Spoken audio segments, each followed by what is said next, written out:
right, we jump back into it. It's water today, not even a cup of tea, but we'll see how we go. See if there's enough energy just in that water, and there probably is. First thing I'm going to do, so I'll talk about maybe just three things. So it's going to be nice and easy. We'll look at, you'll probably know ROI, return on investment. But we're going to take that out and we're going to actually talk about return on time.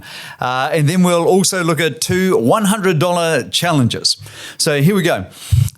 Return on investment is the wording around that, or the thoughts around that is, hey, you put something in, are you getting a return on it? Is it greater than the effort or the resources that you have put into it? So return on investment. A lot of people understand that. Probably don't apply it, but it's pretty common out there. So I'm going to do something slightly different. I'm going to have a look at return on time. So we're going to now define it as the time you put in, which is probably your biggest investment, the actual time as opposed to any other resources or dollars, etc. So the time I'm investing and the time you're investing, are you getting a return on it? And is the return good enough? So if I look at the gym, we had boxing this morning or touch sparring. I've thrown away the headgear and the mouth guard, not interested in getting hit around the head anymore. Probably don't think that's a good idea. But now in the gym, I know what I'm after, which is endurance and fitness, a high level of fitness and endurance also. And I think I'm training that way. But am I training well enough? So if Monday, Tuesday, Wednesday is an hour, if Saturday is an hour, and then 30 minutes of yoga, then an hour of boxing, then am I getting a good enough return? And then some nights I've got the gym coming in. So I now test that hour while I'm in there, am I working hard enough? And we posted up on Facebook this morning, the last 2 minutes of a 1 hour session, it looked like we were in slow motion. And I know Mikey and myself were pretty gassed. It was a long, hard slog, but we loved it. But we had certainly put a lot into that time. And did we get the result out of it? That's the question. Certainly enjoyed it and certainly picked up on the skills. So in there it was skills.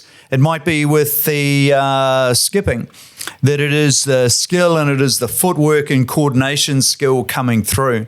But I'm actually personally going to look at that now and be more critical of the time I put in, because I put a lot of time into it, and the result or the return I'm getting.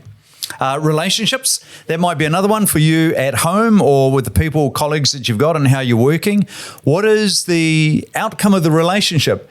Is it short term? Are you committed? Are you testing? Is it long term? And what does long term mean? And is the person you're working with there, or the person that you're in a relationship, are they on the same page? And then the time you're putting in, is it valuable quality time? And that's a big question. Is it quality time for you? Is it quality time for the other person? So again, I'm going to look at that and go, this time segment here with that person, whether it's at home or it's at work or it's the kids, and the kids for me now are pretty big, is it quality? And how do I get make sure that my return on time is far greater?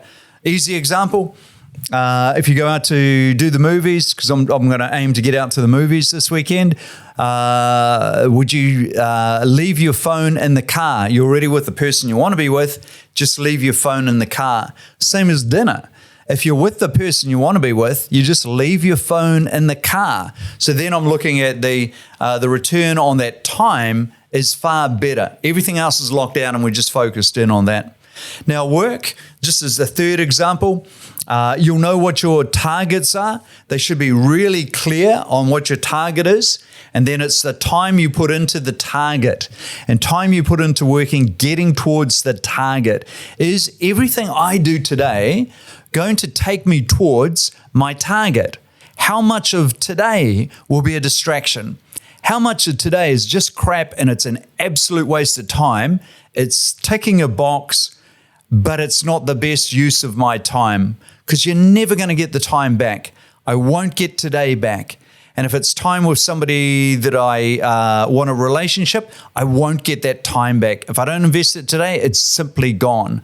So now with with work, is everything I'm doing taking me towards my goal? So you must be very clear about what your goal is, and are you going towards it? Or are there these deviations where I go over to one side and then I come back in? Same as when we're in the army and we're sort of, trying to take a straight line towards something, but you find there's a ravine, a cliff, a swamp, a river, a feature in front of you that you have to go around. So we have to actually go around it to come back and to go back on that straight line. Am I guilty of doing that in business? Am I wasting a lot of time on nonsense? Am I actually wasting time on the wrong people? Am I wasting time on the wrong things? Are you doing that? Are you wasting time if you're a real estate agent? Are you wasting time on the wrong vendors? Are you wasting time on the wrong buyers? Are you wasting time on the wrong process? I tell you what, it'd be good to stop and think about that. That's a challenge for me and for you. And I think that little saying of 1 step forward, 2 steps back could be true. And it simply means that, you made a bit of progress, but the other steps you took were in the wrong direction. Never understood what that meant. I think today I've suddenly got that. All right, so there we go. That is looking at the return on time as opposed to the return on investment. Now, let me bring that into the last couple of items I'll talk about, and they are both $100 challenges. So I'll keep with return on time, and I'll bring this challenge in. And I was given this by a salesperson, and I went, that's really cool. It's pretty simple. Probably all heard it before, probably never done it. And it is the $100 challenge to have an accountability buddy. So that is somebody that you're accountable to.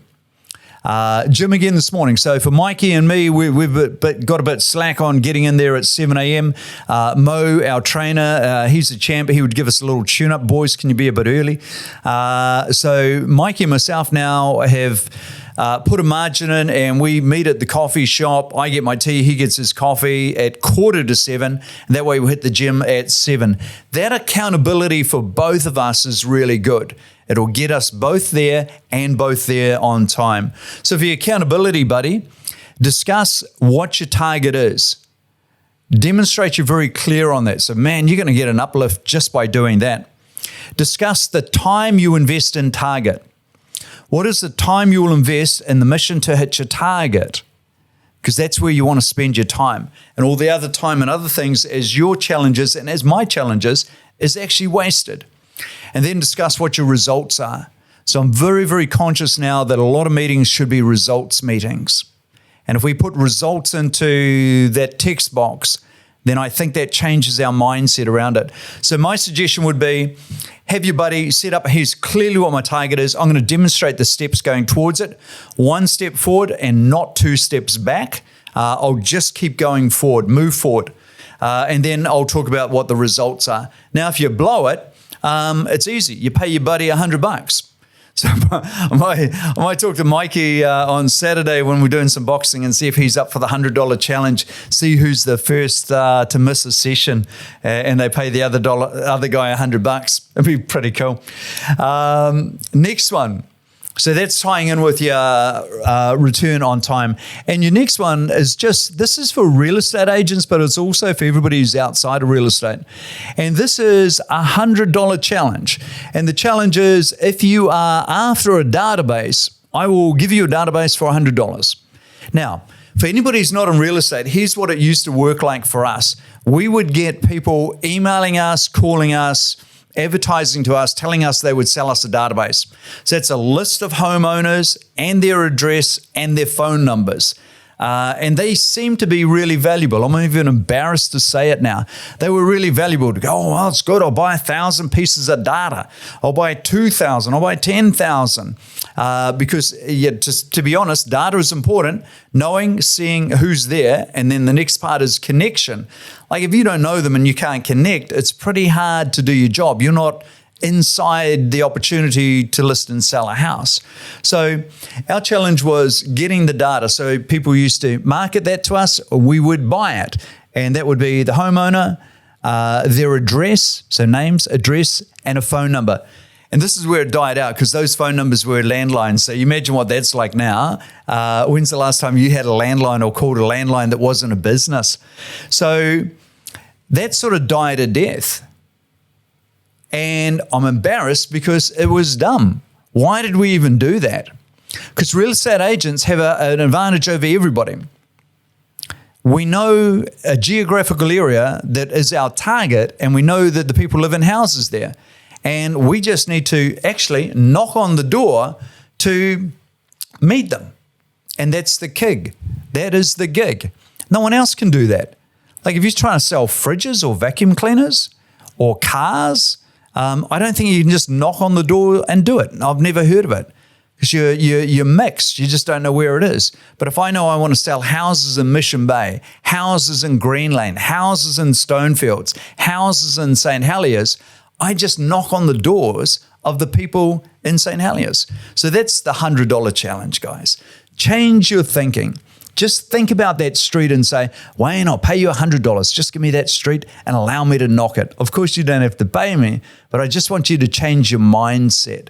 Now, for agents, if you're not going to be knocking on doors, that's cool if you've already got a great database and you're staying connected with it. Yep. And you're using your database, which is you already know the people that you should be dealing with. If you haven't got a great database and you're not knocking on doors and you're not running good open homes, a volume of open homes, you have no hope in the real estate business. You will simply burn your capital, burn your time, and in the very end, you'll burn your confidence. And you wonder why it doesn't work. And it'll be a horrible end.